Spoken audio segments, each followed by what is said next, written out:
વૈષ્ણવોમાં ઉત્સાહ અઢળક છે, પરંતુ માર્ગ બાબતની અને આપણે માર્ગ પ્રત્યે પ્રેમ છે એને કેમ વાસ્તવિક રૂપે સિદ્ધ કરવો એની સમજણ ન હોવાથી મનોરથ પૂરતું જ આ ભાવ સીમિત રહી જતું હોય છે.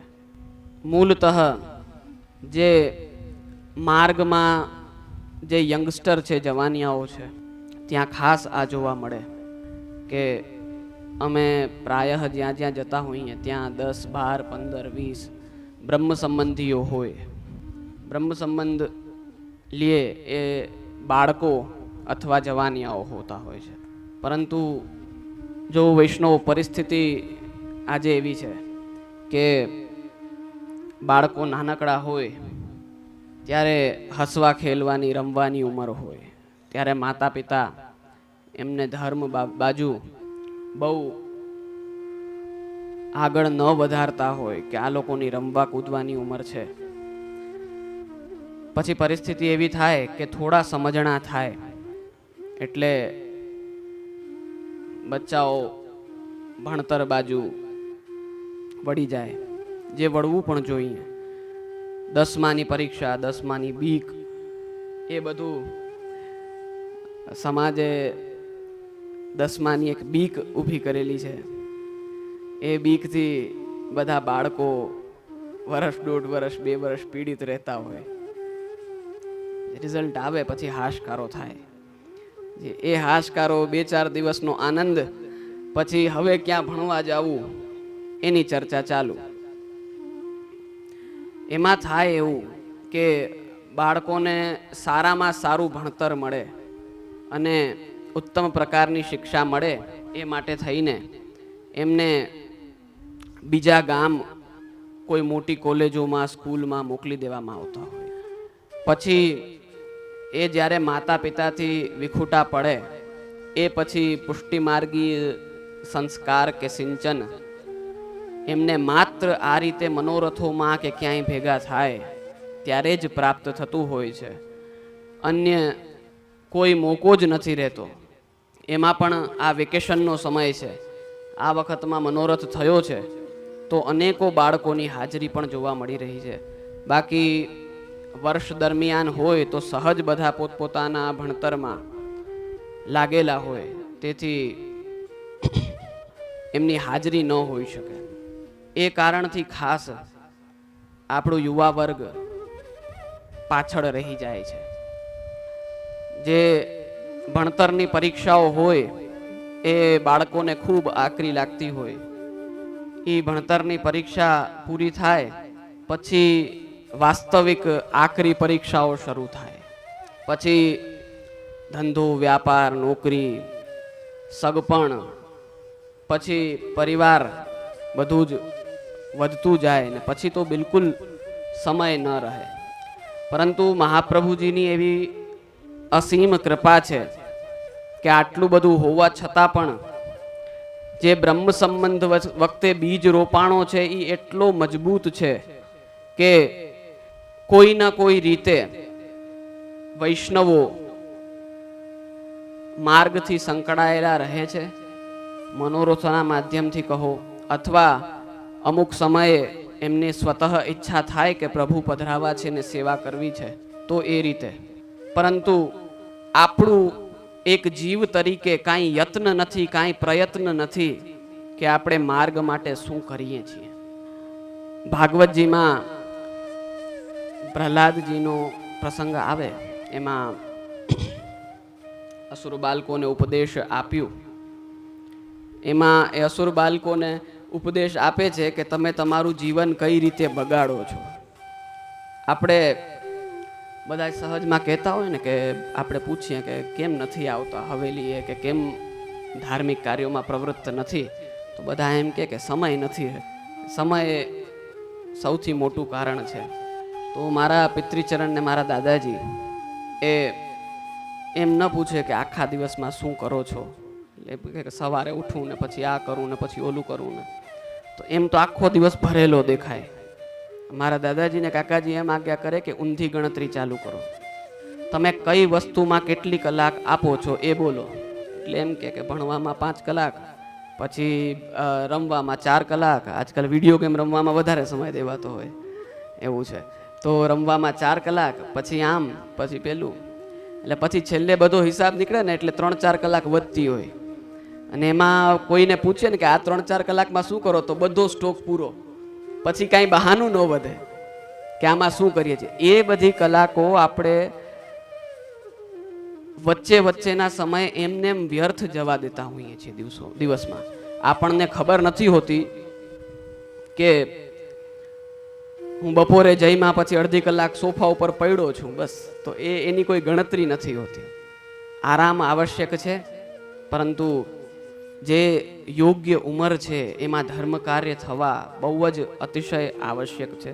બાળપણથી બીજ રોપાય તો એ વાનપ્રસ્થ અવસ્થામાં કે નિવૃત્તિની અવસ્થામાં ફલી ફૂલીને ને વૃક્ષ બને છે. આપણે કહેવાય કે ગુજરાતીમાં કહાવત છે, પાકા ઘડે કાંઠા ન ચડે. એમ નાના બાળકો હોય ત્યારે તમે એમને જે શીખડાવો, જે સમજાવો એ આજીવન રહે. મોટા થઈ જાય પછી સત્સંગ કરતા દુસ્સંગ વધી જાય. કદાચ કોઈ ખરાબ મિત્ર મંડળ હોય તો અનેક કુટેવો, વ્યસન આદિ ઘણી વસ્તુઓ લાગી જતી હોય. ત્યારે ધર્મ કાર્યનું કહીએ ત્યારે બાળકો 18-19 વર્ષના થાય ને ત્યારે માતા પિતાની સલાહ એમને કાંટાની જેમ ચૂભે. માતા પિતા કહે એટલે કાન બંધ કરીને ભાગે ત્યાંથી, નથી સાંભળવું કાંઈ. પણ આ વસ્તુ કદાપી યોગ્ય નથી. બધા જ અહીંયા યુવા વર્ગ પણ બેઠા છે અને એમના માતા પિતા અને દાદા દાદી એમ અહીંયા 3 જનરેશન છે. તો મારું ખાસ એ કહેવાનું છે કે આપણા પુષ્ટિ માર્ગનું બીજ જે રોપાય છે એ તો બ્રહ્મ સંબંધથી રોપાઈ જાય છે, પરંતુ બીજ ભાવની દ્રઢતા છે એ શ્રવણ, કીર્તન આદિ નવધા ભક્તિથી થાય છે. તો તમે અહીં આવો ત્યારે કીર્તન, ધોળપદ શ્રવણ કરો. પછી કીર્તનનો અર્થ શું છે? તમે પોતે ઝાંઝ લઈને ને પખાવજ લઈને બેસીને ને ગાઓ, એને કીર્તન કહેવું એવો અર્થ નથી. કીર્તનનો અર્થ છે જે શ્રવણ કર્યું હોય એનું મનમાં વારંવાર એને વાગોળવું. ઘણી વખત જોજો તમે અહીંયાથી રાસ લઈને ગયા હો ને તો એક કડી મગજમાં જામી જાય, પછી એ ચાલે રાખે 5-6 કલાક 10 કલાક મગજમાં ચાલે રાખે. તો એ કીર્તન ધોળપદનું શ્રવણ કરવું, પછી એમને વાગોળવા. એનાથી એ પ્રકારે જે નવધા ભક્તિનો પ્રકાર છે એનાથી બીજ ભાવની દ્રઢતા થાય. પછી કોઈ સમયે જ્યારે લૌકિક પ્રતિબંધો બધા હળવા થઈ જાય અને નિવૃત્તિની ઉંમર હોય ત્યારે પુષ્ટિ માર્ગનું જે તત્વ છે, જે રસ છે એનું પાન કરી શકાય, જે મધુર રસનું પાન છે એ કરી શકાય. તો બધા જ વૈષ્ણવોને, જે બાળકો છે એમને અત્યારથી આ રીતે આગળ વધવા માટે, જે યુવાનો છે થોડો સમય બગાડી ચૂક્યા છે એ હવે સમય પાછો કવર કરવાનો છે. જે સમય વયો ગયો તો નહીં આવે, પણ હવે ફરી પાછા એમાં લાગવાનું છે. અને વૃદ્ધ તો હવે તરત જ ચેતી જાઓ. હવે જે નિવૃત્તિની ઉંમર છે એમાં ભગવદ નામ ને પુષ્ટિ માર્ગના તત્વનું સેવન કરવું, ભગવત સેવા કરવી. નામ રૂપ વિભેદેન જગત ક્રીડતી યો યતઃ. પ્રભુ 2 પ્રકારે જગતમાં ક્રીડા કરે છે, નામથી અને રૂપથી. નામ સેવા અને સ્વરૂપ સેવા 2 પ્રકારથી. તો જે વૈષ્ણવોથી યથાશક્તિ જે બની પડે એ રીતે પુષ્ટિ માર્ગમાં પ્રગતિ કરો. આજે બધાએ ખૂબ આનંદથી પ્રસાદ લીધો. બપોરે લીધો ને બધાએ પ્રસાદ. આટલી વિશેષ સંખ્યા છે વૈષ્ણવોની, આમાં આટલા વૈષ્ણવોએ પ્રસાદ લીધો જો તમે લોકો સેવા નહીં કરો અને ઠાકોરજી નહીં પધરાવો તો આજથી 20 વર્ષ પછી પ્રસાદ કોણ લેવડાવશે? અત્યારે આપણે વસ્તુ બે પ્રકારથી જોવામાં આવે, એક માઇક્રો લેવલથી ને એક મેક્રો લેવલથી. બે પ્રકારે વસ્તુ જોવાની હોય. આપણે ઉપરથી જોઈએ તો કેવું બધું રૂડું લાગે, સરસ લાગે, બધું આનંદથી પ્રસાદ લીધો અને ખૂબ આનંદ કર્યો, ભગવત નામ શ્રવણ કર્યું, ખૂબ રાસ લીધા, આટલા વૈષ્ણવોને મળ્યા. પરંતુ પ્રસાદ લીધો એ કરવું, પછી કીર્તનિયાઓને ભેગા કરીને ને આ બધી જે મંડપનું ને બધી વ્યવસ્થા ગોઠવવી, એ બધું કરવા માટે કાં તો થોડીક માર્ગીય સમજ જોઈએ અને ખાસ કરીને અને એક પ્રસાદિયા ભગત કહેવાય, એ પ્રસાદના શોખીન હોય.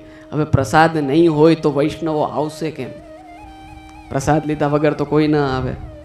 ક્યાંય એમને પત્રિકા છાપો કે આવવાનું છે ને પછી બસ, તો કોઈ ના આવે. પ્રસાદ તો મુખ્ય છે. તો પ્રસાદ જો મુખ્ય છે અને પ્રસાદ લ્યો છો, આ તો મહાપ્રસાદ લ્યો છો તો યેન કેન પ્રકારેણ એ તમારી મતિને શુદ્ધ કરીને અને કાંઈક તો સુંદર ફલ આપશે જ. પરંતુ ચિંતા આજથી 20 વર્ષ પછીની છે. જો અત્યારે જે મરજાદીઓ છે એ બધા 70, 75, 80 વર્ષના છે. એ લોકોએ એટલું શુદ્ધ ભોજન કર્યું છે કે 80 વર્ષે આટલા 4-5 હજાર વૈષ્ણવોને પ્રસાદ લેવડાવી શકે છે. હવે આજના સમયમાં મને નથી લાગતું કે મારું પણ કે તમારું પણ કોઈનું એટલું ભોજન શુદ્ધ હોય કે આપણે 60 વર્ષે પણ આટલા મજબૂત રહીને અને સેવા કરી શકીએ. તો માત્ર ખાલી તમે એટલો વિચાર કરો કે કાંઈક થોડુંક માર્ગ બાજુ તમે જે યુવા વર્ગ છે એ વળો, તો આજથી 20 વર્ષ પછી પણ તમારા બધાના પણ બાળકો અને અમારી પણ આગળની પેઢી આ જ રીતે પુષ્ટિ માર્ગના અલૌકિક મનોરથોનો અને અલગ અલગ કાર્યક્રમોનો ખૂબ આનંદથી એનો આનંદ ઉપાડી શકે. નહીતર પછી બાવળિયા રહી જશે ખેતીમાં, પછી કાંઈ વધશે નહીં. આજે હૈરું ભૈરું ખેત છે, હૈરું ભૈરું ખેતર છે, એને સમયસર ખાતર પાણી આપો તો જ આ લાંબા સમય સુધી, ચિરકાલ સુધી ટકશે. નહીં તો હવે અત્યારે જે આનંદ લીધો એ અત્યારે અહીંયા પૂરો, પછી હવે આગલા 10 વર્ષ પછી તો કંઈ રીએ ન રીએ એની કોઈ ખાતરી નહીં. એવું ન થાય. એટલે અવશ્ય બધા માર્ગ બાજુ પ્રવૃત્ત થાઓ, ધીમી ગતિએ પણ કમસે કમ આગળ વધવાની મનસા રાખો, મનમાં ભાવના આગળ વધવાની રાખો. અન્ય કોઈ એવો બરજબરી નથી, કોઈ ફોર્સ નથી, પણ આપણે જે માર્ગમાં દીક્ષિત થયા છીએ, જે માર્ગની દીક્ષા લીધી છે, એ માર્ગ પ્રત્યે આપણી એક પ્રાથમિક ફરજ છે કે જે કાંઈ પણ બની શકે, જે ગતિથી બની શકે એ રીતે માર્ગ માટે કાંઈક ને કાંઈક કાર્ય કરીએ.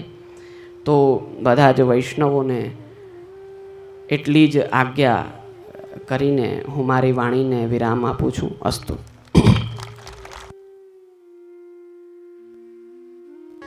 હલો. ખાસ કરીને અહીં ગામમાં વારંવાર મનોરથો ન થતા હોય તો આ જગ્યાએ આટલું સુંદર મનોરથ કરવું અને આટલા વૈષ્ણવોને આનો લાભ આપ્યો, એના જે નિમિત્ત થયા છે એ મનોરથી પરિવાર જગદીશભાઈ વિઠ્ઠલભાઈ ઢોલરિયા, વિમલભાઈ રામજીભાઈ વિરાણી, કુમનભાઈ પરસોત્તમભાઈ ઢોલરિયા ને ગોલુકવાસી ધરમસિંહભાઈ નાથાભાઈ ઢોલરિયા.